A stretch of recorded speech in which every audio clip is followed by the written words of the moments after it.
Halo guys, berjumpa kembali dengan Moti di program Bincang Motivi, dan tamu kita kali ini sangat istimewa, yaitu teman-teman dari JRS. Apa itu JRS? Jesuit Refugee Service.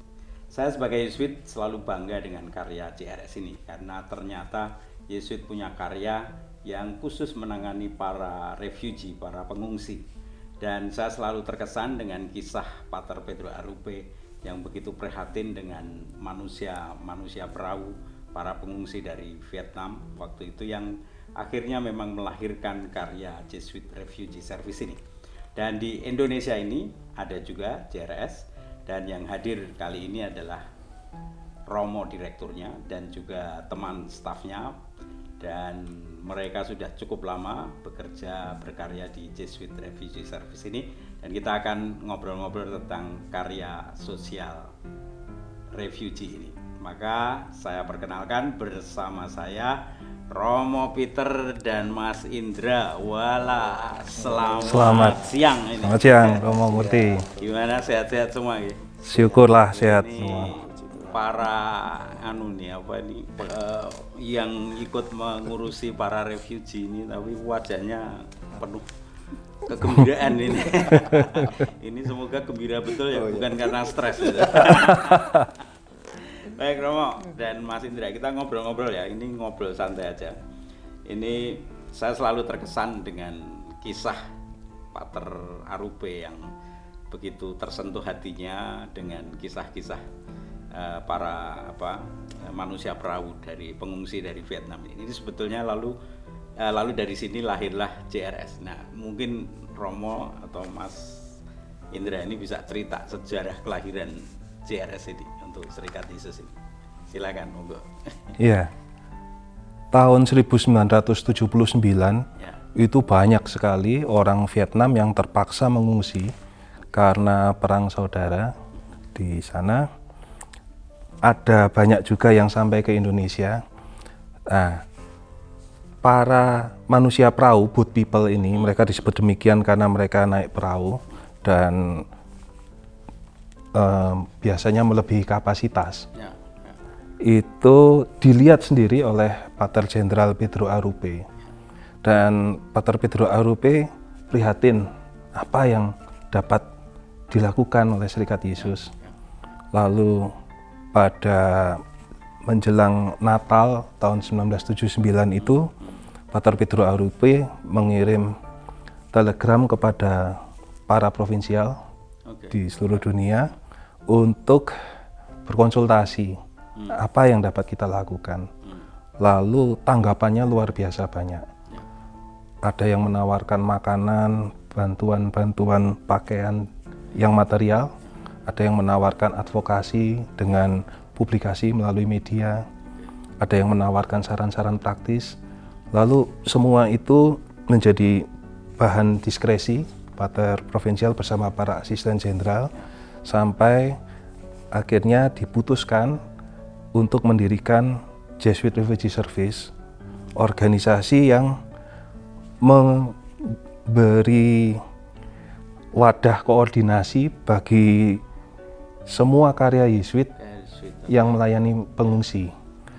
Waktu Jesuit Refugee Service atau JRS itu didirikan pada tanggal 14 November 1980, di Indonesia para Romo Yesuit sudah melayani para pengungsi dari Vietnam di Pulau Galang. Di Pulau Galang itu, ya, iya. Itu peristiwa yang sangat kita kenang sampai sekarang. Iya.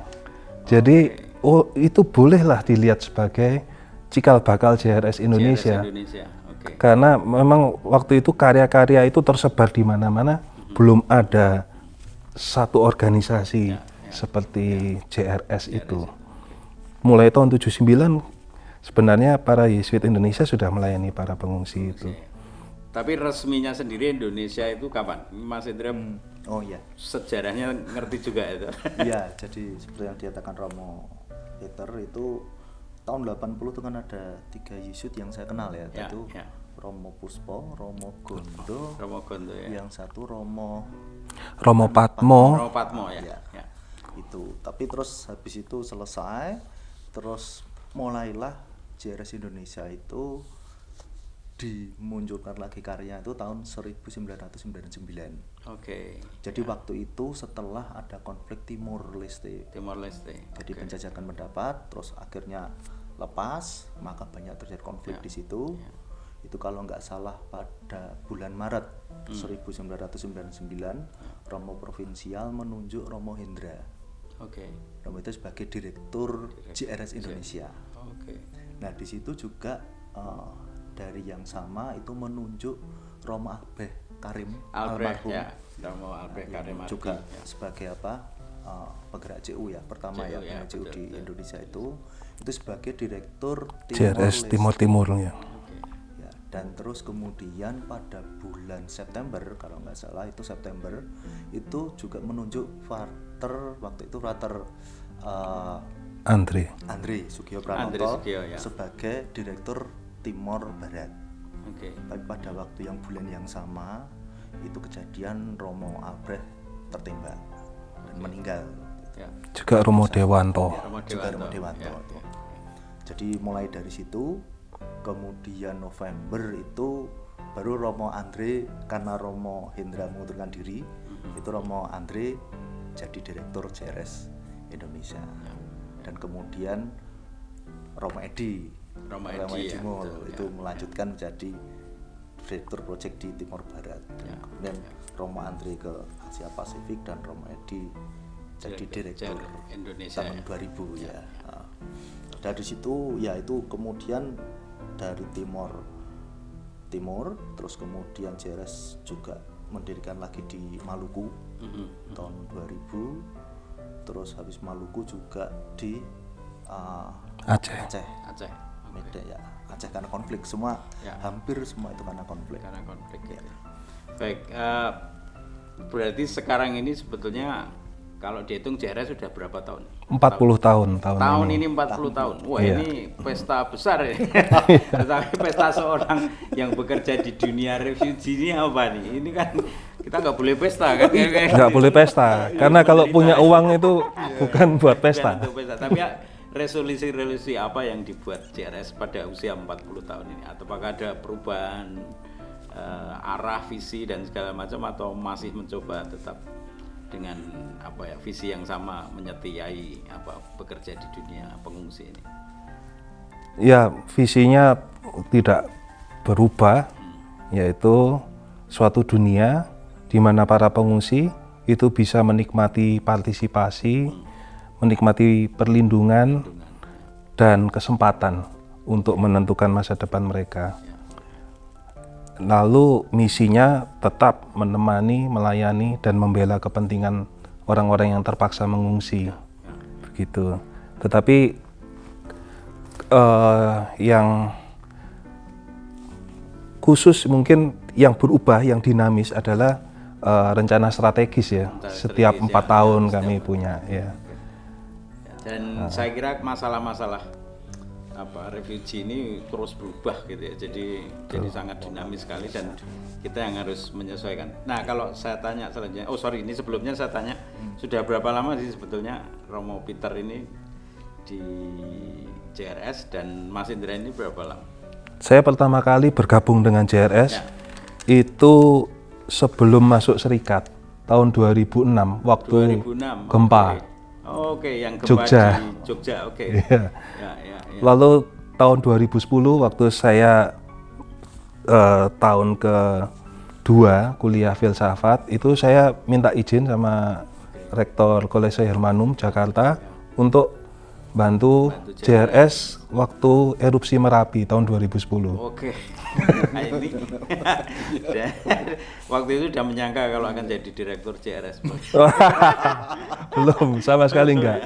Bahkan enggak tahu akan tahap orientasi kerasulan di mana. Tapi ternyata 2012 saya diutus untuk menempuh tahap orientasi kerasulan di JRS Indonesia. Saya waktu itu ditugaskan di Pasuruan, Bogor, dan Medan sampai 2013. Lalu tahun 2019 masuk lagi ke JRS. Sampai sekarang masih JRS ya. Iya. Kalau Mas Indra gimana? Pengalaman berapa lama? Ini kayaknya senior banget. Saya mulai gabung di JRS itu tahun 2004 sebagai volunteer.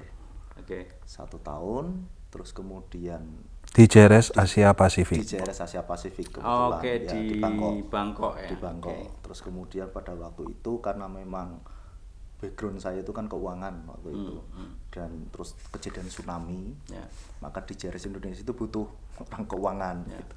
Maka waktu itu saya melamar karena saya tertarik sebagai volunteer, terus tertarik untuk gabung dengan JRS, maka saya melamar dan diterima sebagai di JRS Indonesia ini. Itu tahun 2005. Jadi kalau sekarang sebagai staf JRS ya hampir 15 tahun. 15 tahun. Ya. Terjebak sekali. Baik, ini tadi dari cerita-cerita sekilas ya, toh. Jadi ada yang survivor konflik. Ada yang bencana. Sebetulnya yang tergolong refugee atau pengungsi itu siapa saja sih? Ya, dalam definisi UNHCR, pengungsi itu orang-orang yang karena ketakutan yang nyata terpaksa lari meninggalkan rumah dan lingkungan sosial mereka, melintasi batas negeri karena nyawanya terancam. Penyebabnya itu karena konflik yang bisa disebabkan oleh diskriminasi macam-macam, agama, ras, suku, lalu keanggotaan dalam kelompok sosial atau pandangan politik tertentu. Mereka terusir, terpaksa harus lari menyelamatkan diri. Itu definisi UNHCR yang dalam pandangan gereja belum mencakup banyak pengungsi yang nyawanya juga terancam, tetapi tidak oleh kekerasan. Misalnya oleh kelaparan, kemiskinan karena negara salah urus, atau karena perubahan iklim, pemanasan global ini bisa membuat karena tempat tinggalnya sudah semakin kecil karena permukaan air laut naik gitu. Lalu juga orang yang tidak melintasi batas negeri, yang biasa disebut internally displaced people atau persons, itu pengungsi internal. Mereka pengungsi dalam negeri. Itu tidak dilayani oleh UNHCR, tapi de facto mereka pengungsi. Maka JRS memakai definisi gereja. Kami menyebut de facto refugees. Para pengungsi de facto. Iya, bukan pengungsi konvensional. Dalam arti pengungsi yang masuk dalam definisi Konvensi 1951 yang dibuat oleh UNHCR. Jadi sebenarnya luas sekali gitu. Bisa kita cari yang sungguh memang ini tergolong oleh sebagai pengungsi gitu ya. Baik, kalau sekarang kita masuk ke JRS Indonesia sendiri, sudah berkarya di mana saja? Ini pasti udah banyak banget ya. Silakan yang lebih lama ya, Mas. Tadi dari Timor Leste, Timor Barat, terus kemudian kita masuk ke Maluku, di Ambon, terus juga termasuk Buru, Pulau Buru, terus kemudian masuk juga ke Aceh tadi, tapi sebelum tsunami waktu itu. Tsunami konflik, terus tsunami. Nah, semua fokus memang ketika ada tsunami itu JRS fokus ke penanganan itu karena kita semua tahu bahwa ini sangat bencana, sangat menyebabkan shock semua. Jadi kita fokus di tsunami. Terus habis tsunami itu terjadi juga gempa Jogja. Kita masuk di Jogja juga. Nah, setelah gempa Jogja baru kita masuk ke refugee dalam konteks yang tadi Romo Peter katakan, pengungsi lintas batas negara. Kita mau masuk, sudah mulai masuk di Medan waktu itu, detensi, di sana ada detensi, terus kemudian di Puncak Bogor, terus Surabaya. Kemudian setelah itu selesai kita masuk ke Manado juga, terus Manado kembali lagi ke Bogor lagi. Dan sekarang kita memang fokus di Bogor dan Jakarta. Terus kemarin waktu gempa Palu juga kita ikut di sana. Kalau ngomong tentang Indonesia sendiri yang khas sebenarnya masalah pengungsi ini masalah apa? Mungkin kebijakan ya. Kebijakan. Ada banyak batasan kebijakan yang membuat para pengungsi tidak mendapatkan hak-hak mereka sebagai manusia.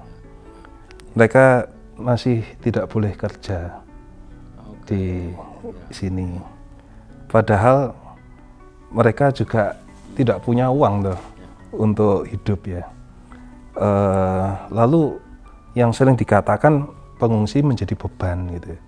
Padahal kalau mereka diberi hak untuk bekerja, ya mereka punya resiliensi gitu loh. Mereka punya daya lenting. Mereka sudah mengalami tragedi. Mereka bisa memulihkan diri dan mereka bisa mengaktualisasikan potensi-potensi mereka. Kalau di Indonesia mereka cuma dilihat sebagai pengungsi, tapi sebenarnya mereka itu di sana dulu macam-macam. Ada yang pengacara, ada yang dosen, ada yang dokter kayak gitu, ahli komputer. Banyak yang profesional juga. Iya, macam-macam seperti kita di sini, profesinya macam-macam. Sebenarnya juga begini Romo, kalau kita ngomong pengungsi dalam konteks orang banyak ya awam ya pengungsi kan gitu. Tapi seperti yang dikatakan Romo Peter tadi, sebenarnya pengungsi itu kan dibagi dua. Yang satu refugee itu adalah lintas batas tadi. Tetapi sebenarnya yang satu adalah IDPs, internal displaced person tadi. Pengungsi yang dalam negeri. Ya. Nah ini memang tadi yang dikatakan Romo Peter itu adalah masalah yang di refugee ya, Mo ya. Masalahnya kan negara Indonesia itu belum meratifikasi Konvensi Jenewa 51. Artinya itu berarti pemerintah itu tidak mempunyai kewajiban untuk mengurusi pengungsi refugee. Nah, itu dalam konteks tadi yang Romano. Tapi sebenarnya dalam konteks IDPs itu di Indonesia itu kalau dari pengalaman JRS itu yang menarik itu kan gini. JRS itu kalau lihat mengurusi pengungsi tadi ya, baik IDPs maupun refugee itu kan ada 3 kriteria. Jadi waktu kriteria IDPs konflik itu kan konflik semua dari Timor Leste, terus kemudian Maluku dan Medan ya waktu itu Aceh yang masih dengan pemerintah GAM itu kan. Itu konflik itu, dan ini kita melihat juga sebenarnya ini masih potensi kalau kita tidak hati-hati itu juga akan muncul lagi konflik-konflik seperti itu. Terus kemudian yang kedua adalah bencana. Konflik bencana itu Aceh, Jogja, Palu. Ini juga tantangan juga ke depan, ini potensi juga tuh kalau kita tahu bahwa kita Indonesia itu adalah ring of fire ya. Potensinya besar sekali itu. Dan yang ketiga tadi yang Romo Peter katakan. Yang satu berarti kita biasanya ya masalah rekonsiliasi. Terus penyelesaian pemerintah juga bagaimana dengan konflik. Yang kedua tadi kalau masalah untuk kebencanaan alam ya kesiapan bencana alam dan bagaimana fungsi tadi bisa resilient atau bisa pulih kembali gitu. Baik, Romo Peter dan Mas Indra, ini kalau saya tanya sebenarnya masalah kemanusiaan yang Anda sekalian kan bekerja dengan para pengungsi ini, apa yang paling berat? Yang biasanya paling berat, paling susah dan memakan energi banyak. Itu masalah apa? Masalah ketidakmampuan, ketakberdayaan kami. Karena kami tidak punya cukup sumber daya finansial, manusia untuk menanggapi semua kebutuhan pengungsi. Kita tahu tren pengungsi dari tahun ke tahun di dunia itu naik terus. Gitu. Nah, kebutuhan mereka banyak ya toh. Apalagi dengan kebijakan yang melarang mereka bekerja. Terus anak-anak juga tidak bisa sekolah, jadi akses ke pendidikan. Akses ke pelayanan kesehatan itu juga perlu diupayakan gitu supaya mereka bisa berobat kayak gitu. Nah, macam-macam penyakit ya toh. Apalagi kalau penyakitnya berat kayak gitu. Dengan ketakberdayaan JRS itu kami sendiri juga menderita gitu ya. Di hadapan penderitaan orang lain itu. Wah ini itu yang berat. Mas Indra gimana Pak yang 15 tahun ini sama dengan Romo ya. Kebetulan karena saya di kantor nasional, di kantor nasional. Dan tantangan terbesar di JRS itu memang sebenarnya kadang kembali lagi ke staf ya. Bagaimana staf tersebut bisa mengelola hatinya, mengelola spiritnya dan mengelola staminanya, bahwa ini deal dengan pengungsi, dimana itu kan pengungsi itu semua pasti masalah. Jadi banyak sekali yang jadi kendala. Kalau staf terlalu bersemangat tinggi, terus kemudian juga dia lekas capek. Betul.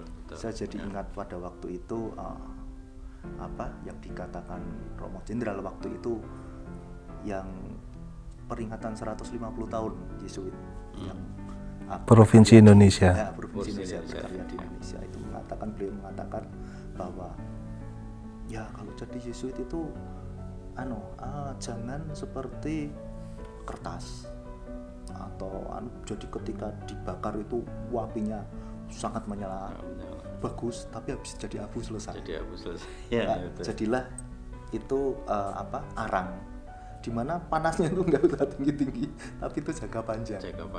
Saya refleksikan ini sama yang terjadi staf JRS. Tapi ya kadang ya gimana lagi, ada tipikal staff yang memang semangatnya tinggi gitu. Tapi ya tadi energinya tinggi, tapi ya setahun selesai.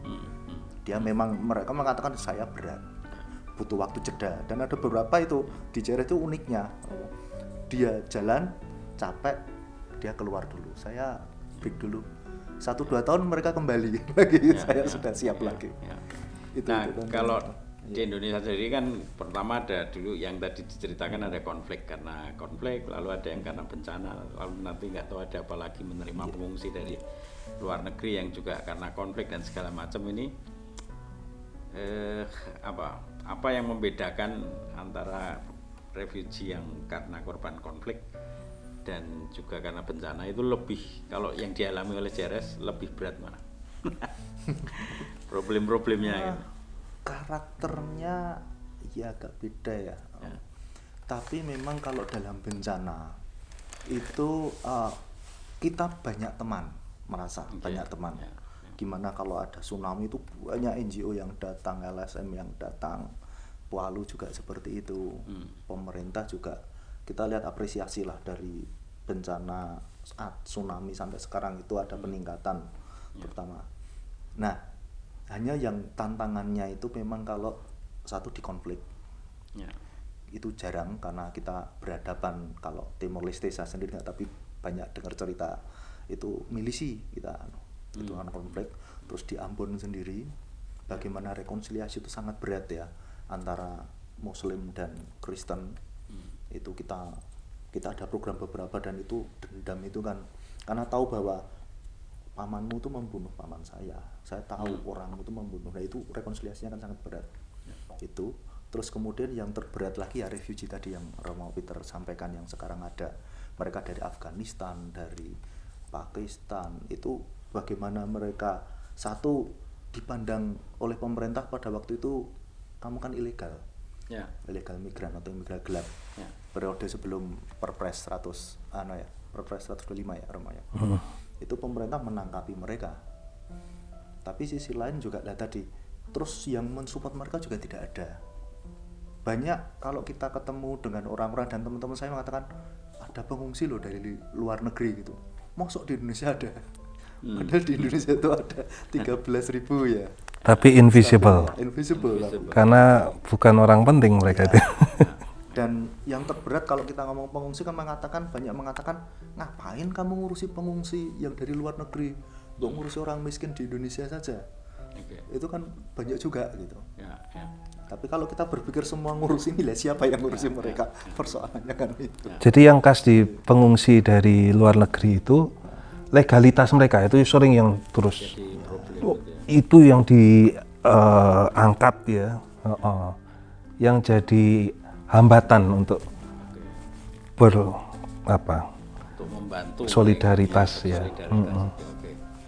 Baik, saya jadi tertarik ini. Kalau di tengah konflik ya, Anda pengen berbuat baik sebetulnya kan, niat dari dalam itu berbuat baik, menolong orang.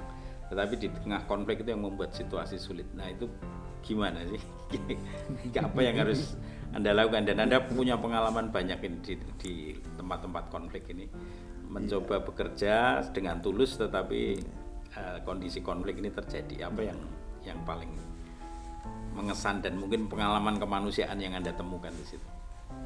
yang kami dengar ya dari pengalaman teman-teman yang di Aceh dulu misalnya, teman-teman JRS itu bergaul dekat dengan baik orang-orang GAM maupun para tentara Indonesia.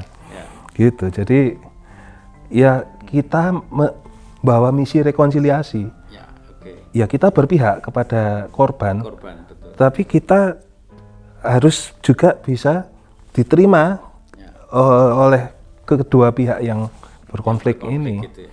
Supaya bisa menjadi agen rekonsiliasi. Itu gimana itu Mas? Iya, sering kali gini. Ternyata keinginan atau kehendak berbuat baik itu juga tidak semulus yang kita bayangkan. Betul. Kita bayangkan kalau memberi orang makan pasti orang akan menerima dengan senang hati, terus wah Anda sangat baik, terima kasih. Tapi dalam konteks kita dengan dengan pengungsi, baik IDPs maupun itu nggak semudah itu. Terkadang ada satu contoh Romo yang menyebabkan teman-teman tuh menangis berat. Jadi ada program itu ketika rekonstruksi di Aceh, itu kita mengatakan bahwa ini kan satu desa itu kan karena itu konflik ya. Jadi dengan antar tetangga itu kan mereka saling curiga. Jadi jangan-jangan kamu orang GAM. Sisi lain juga mengatakan ini jangan-jangan kamu orang tentara NKRI. Nah di situ kami punya program membangun rumah yang kena gempa, karena gempa itu dengan gotong royong. Nah dengan gotong royong maka harapan kami rekonsiliasi itu ada, dan juga rekonstruksi untuk rumah itu ada. Itu sudah jalan bagus. Nah tapi maka kita mengatakan yuk siapa dulu diundi. Si A mari gotong royong bangun rumah, si B udah jalan. Nah tapi tiba-tiba ada NGO yang datang itu dengan konsep cash forward, itu bagus juga. Mereka mengatakan bahwa kamu bekerja maka kamu akan saya bayar. Bisa bayangkan ketika masuk di desa tetangga, banyak suara itu yang mengatakan loh JRS kok programnya seperti ini, berarti ini sebenarnya kami punya duit. Enggak. Semua pada marah-marah, semua isunya ini JRS ada yang korupsi uang saya. Padahal ini program yang berbeda sekali. Iya. Program ketika benturan dia tuh, nah itu teman-teman down. Tapi ya kita harus tetap jalan waktu itu. Udah kita sampai kumpulkan ini program kita seperti ini, sampai teman dari nasional juga datang menjelaskan bahwa ini tidak ada Mas. Ini benturan-benturan yang sering terjadi. Ya, itu. Kalau sekarang dengan ini nih, yang pengungsi dari luar negeri ini kan soal legalitas. Nah, apa yang dilakukan JRS dan keprihatinan apa yang sebetulnya masih terjadi dengan orang-orang yang datang dari lain negara dan masuk Indonesia dan masih sulit, istilahnya apa, advokasi gitu ya. Iya. Itu apa yang sulit? Ya yang sulit adalah kita mesti mengcounter ya bahasa media, bahasa pemerintah, bahasa polisi yang menyebut mereka imigran gelap, imigran ilegal. Padahal pengungsi adalah pengungsi. Mereka bukan orang yang pencari suaka, mencari perlindungan, karena mereka tidak memperoleh perlindungan di negeri asal mereka gitu. Mana sempat ngurus paspor, ngurus visa gitu loh. Kalau bagian imigrasinya atau pemerintahnya itu bagian dari penindas mereka, penganiaya mereka gitu kan. Nah, yang diupayakan oleh JRS ya meluaskan kesadaran publik mengenai status pengungsi, bahwa itu bukan imigran gelap, imigran ilegal. Dan mereka itu manusia yang juga punya hak-hak yang mesti kita berikan gitu, hak-hak itu gitu, hak untuk bekerja dan sebagainya, dan tidak melihat pengungsi sebagai masalah atau beban gitu, karena mereka punya kemampuan untuk sebetulnya hidup dengan upaya mereka sendiri toh, seperti warga negara Indonesia juga harus bekerja untuk hidup. gitu.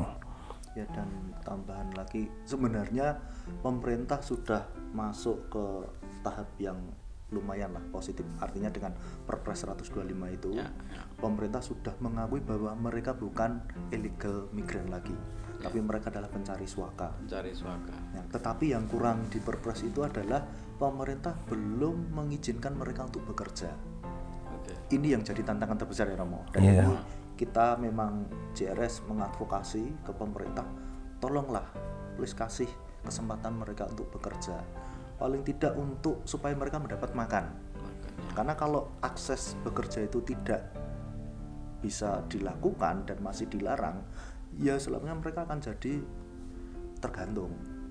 Dan ini selama nanti ya akhirnya cap stempel dari masyarakat mengatakan bahwa pengungsi ini menjadi beban, ya akan terjadi kan gitu. Kalau selama akses untuk bekerja, untuk berkarya itu tidak diberikan itu. Ini yang anu ya Romo ya. Bahkan undang-undang hak asasi manusia di Indonesia itu masih belum mengakui. Yang dikatakan adalah setiap warga negara berhak atas pekerjaan. Warga negara, bukan setiap orang. Padahal itu hak asasi manusia. Gitu. Tapi undang-undang hak asasi manusia itu masih mengatakan setiap warga negara. Gitu, itu masih perlu perjuangan panjang ya untuk mengadvokasi yang arahnya perubahan kebijakan memberi hak pengungsi atas pekerjaan, memilih pekerjaan dan upah yang adil dan perjanjian kerja yang fair gitu. Baik, saya dulu juga pernah membaca berita soal detensi. Ini apa sih detensi dan problemnya apa yang dilihat oleh JRS? Detensi itu penjara. Sebenarnya itu kan penjara bagi mereka yang melanggar aturan-aturan keimigrasian. Ya, misalnya sudah izin tinggalnya habis kayak gitu ya, bukan warga negara Indonesia, lalu ya itu bisa ditahan. Tetapi kalau pengungsi kan nggak bisa dilakukan seperti itu karena mereka punya kartu UNHCR. Status mereka ya itu sebelum menjadi pengungsi mereka menjadi pencari suaka, itu mereka punya kartunya. Sebetulnya itu sudah cukup gitu loh untuk membuat mereka tidak diberi stigma ilegal gitu. Nah, bagaimana JRS bekerja sama dengan UNHCR dan pemerintah selama ini? Sangat dekat. Sangat dekat. Ya? Sangat dekat. Jadi kita bekerja sama ya dengan pihak-pihak terkait. Iya. Karena kita sadar bahwa nggak bisa sendiri-sendiri untuk menghadapi masalah pengungsi ini ya terutama ya. Jadi ini kita butuh kolaborasi. Kita juga tahu bahwa pemerintah juga nggak mampu kalau sendiri. UNHCR juga nggak mampu. IOM apalagi. Kita tahu bahwa situasi politik di Australia, karena kita tahu bahwa donor terbesar di IOM itu kan Australia. Mereka sekarang sudah yang menang apa partai, saya lupa, buruh atau apa yang anti pengungsi, artinya mereka juga sangat mengkat budget untuk IOM. Nah, artinya ini semua kan resource-nya jadi terbatas. Tapi kalau kita yakin kalau kolaborasi, bahkan dengan kita menggandeng teman-teman dari NGO yang Muslim, itu mulai ayo seperti apa Dome Duafa itu yang mulai, terus kemudian LSM juga yang di Indonesia ini loh. Ini isu ini, memang isunya ini nggak seksi Romo. Kita mengatakan ini isu orang yang nggak pada mau, nggak kelihatan, kan ini yang susahnya itu. Dan kita juga gandeng gereja sebenarnya. Kita harapan kita ya pumpung ini paus juga gembar-gembar anu.